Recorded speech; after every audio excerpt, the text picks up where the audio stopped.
barangay captain, sa atin pong national treasure, si Apo Wang-Od, mga kababayan, ladies and gentlemen, Assalamualaikum warahmatullahi wabarakatuh. Madayaw, umayong adlaw kaninyong tanan, magandang gabi sa inyong lahat.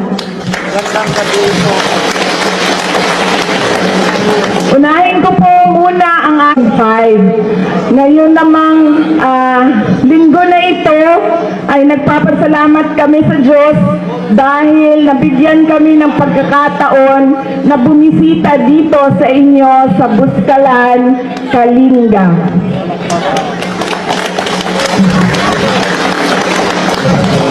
Mahaba po yung biyahe at malayo po yung biniyahe namin. Kahapon po, galing kami sa San Juan, Mandaluyong, tapos nagbiyahe kami papunta sa Isabela. Tumigil kami sa Santiago City.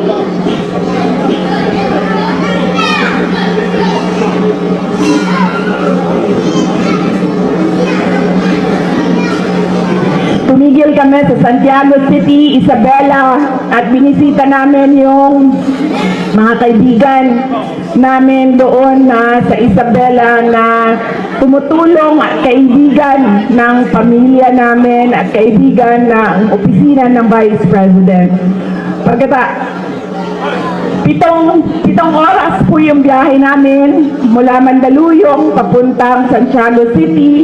Doon na po kami natulog at kaninang maaga kaming umalis sa Santiago City, Isabela, papunta dito sa inyo sa Buskalan. Dumating po kami, umalis kami sa Santiago City ng alas 5 ng umaga, dumating kami dito sa inyo alas 12 ng tanghali, 12 noon. At sobrang masaya ako dahil napakabait at tinanggap kami ng mga tiga Buskalan. At masaya ako dahil nakita ko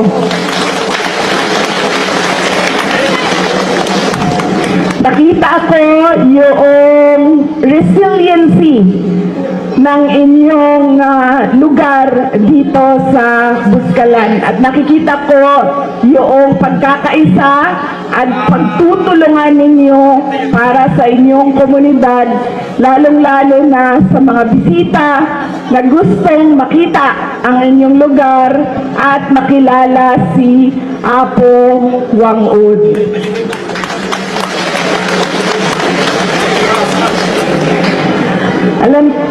Noong bago kami umalis sa Manila, nagpaalam ako sa nanay ko. Sabi ko sa kanya na pupunta kaming Kalinga. Tinanong niya ako, bakit ka pupunta doon? Sabi ko, mag-ano lang ako i-introduce ko lang yung sarili ko kay Apo Wang-Od at sa komunidad doon.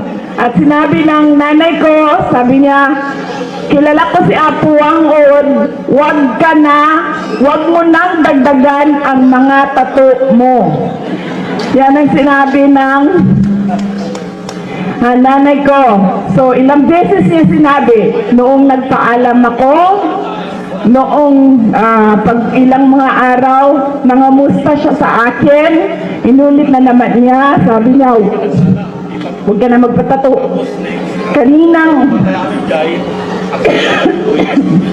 Kaninang umaga, sabi ko, ma, nandito na kami sa Kalinga. Ang sagot lang niya sa akin, huwag ka magpatato.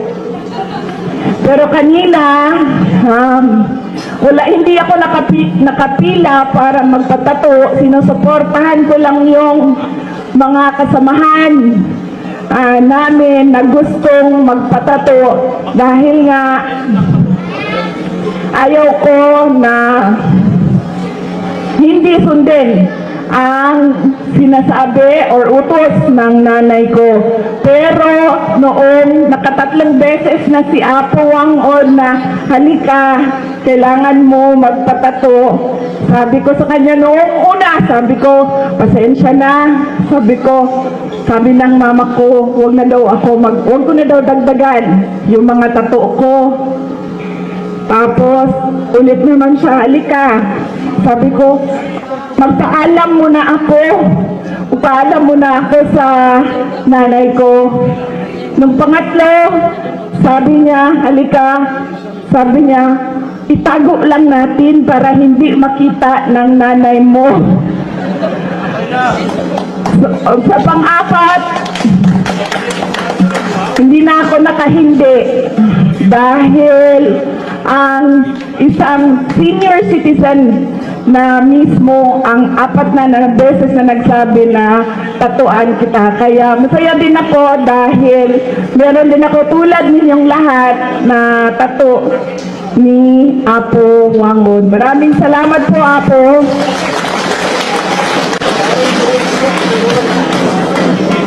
At ang huling mensahe ko para sa inyong lahat ay mensahe ng edukasyon.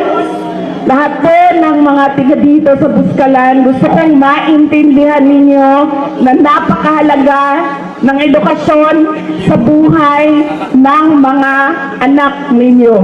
Kami po doon sa Davao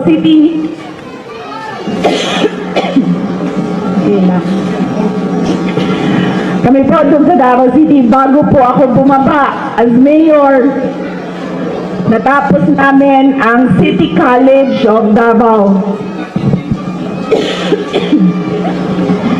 70% or 80% ng aming mga estudyante sa City College of Davao ay membro ng iba't ibang indigenous tribes ng Davao City. Kaya masaya kami dahil nabibigyan ng opportunity yung mga IPs na makapagtapos ng college sa loob ng City College of Davao City na pagmamay-ari ng local government unit ng Davao City. Sinigurado ko na bago ako bumaba doon sa pagka-mayor ng Davao City ay matapos namin ang college, ang paaralan para masiguro yung kinabukasan ng aming mga Davaoenos na miyembro ng IPs. Yan din ang gusto ko maintindihan ng mga magulang dito sa inyong komunidad na napakahalaga ng edukasyon sa buhay ng inyong mga anak. Dahil ito ang magpapabago ng buhay nila. Meron po akong example na pinasimple ko ang explanation o halimbawa para maintindihan ng mga bata kung bakit mahalaga ang edukasyon sa buhay nila. Kunwari ay itong programa natin ngayong hapon na ito ay graduation nating lahat. Ito po ang ating mga honors, valedictorian, salutatorian, ang ating third honors. Lahat po tayo gagraduate ng nursing. Graduate tayo lahat ng nursing. Nakapagtapos tayo ng nursing. Meron tayong isang classmate na galing sa may kaya na pamilya. Yung kanilang pamilya, may hardware, may pharmacy, may grocery, may piggery, walang problema ang pera. Pasok lang ng pasok sa negosyo ang pera. Ang anak nila, walang problema. Bayad ang tuition, may kinakain araw-araw, meron siyang mga gamit sa paaralan na kailangan niya. Meron tayong isang classmate galing sa pamilya na naghihirap. Ang kanyang tuition, inuutang ng mga magulang niya para mabayaran. Ang kanyang pagkain, Minsan meron, minsan walang kain, pumapasok sa paaralan. Walang gamit, walang libro, nanghihiram lang sa mga classmates ng gamit sa paaralan at mga libro. Pero sa araw na ito, nag-graduation natin ng nursing, walang mayaman, walang mahirap. Bakit? Dahil pareho tayong lahat dito nakapagtapos ng nursing. Ibig sabihin, kung yung nakapagtapos na galing sa mahirap na pamilya, ay pareho na ang oportunidad niya na makapagtrabaho bilang nurse sa isang graduate na galing sa mahirap na pamilya. Pareho na silang pwede mag-apply sa hospital, pareho na sila pwede maging nurse. Wala nang mayaman, wala nang mahirap. Pareho na sila. Kaya napakahalaga na maintindihan yun ng ating mga anak. Yan ang magpapabago sa buhay.